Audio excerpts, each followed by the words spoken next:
এই যে করেছেন, এটার নাম মনে রাখবেন, ঠিক আছে? এ মেজর, এই কর্ডটার নাম হচ্ছে এ মেজর। A major. এবার পরের যে শেপটা আমি ধরছি এইটা, এটার নাম হচ্ছে ই মেজর। এই শেপটা ই মেজর।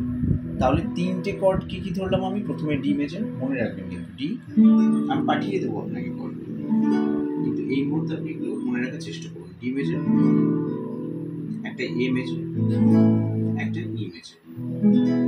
এই তিনটে কর্ড কিন্তু কমন, মানে লাগবেই না। এবার পরের কর্ডটা আসছে।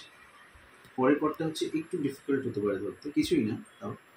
এটা হচ্ছে থার্ড ফ্রেট, 1 2 3, থার্ড ফ্রেটে এই যে থার্ড ফিঙ্গার, এটা দিয়ে ধরুন, এখানে থার্ড ফিঙ্গার ধরুন, নিচে এই যে first string second, third finger দিয়ে ধরুন, আর একদম টপে এখানে চলে যান সেকেন্ড ফিঙ্গার, এখানে 2 নম্বর আপনার সেকেন্ড ফিঙ্গারটা টপে আরও উপরে যাবে, হ্যাঁ, আর এই ফিঙ্গারটা এই পাশে যাবে, রাইট।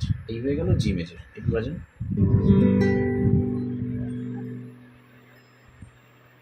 ওটা তুলুন উপরে আঙুল।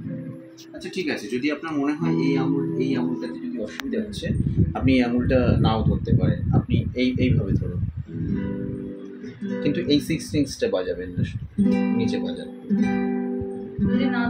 না ধরতে পারেন শুধু, হ্যাঁ হ্যাঁ ট্রাই করুন। এই ফিঙ্গারটা উপরে তুলতে হবে, এইটা, হ্যাঁ হ্যাঁ ঠিক আছে। হ্যাঁ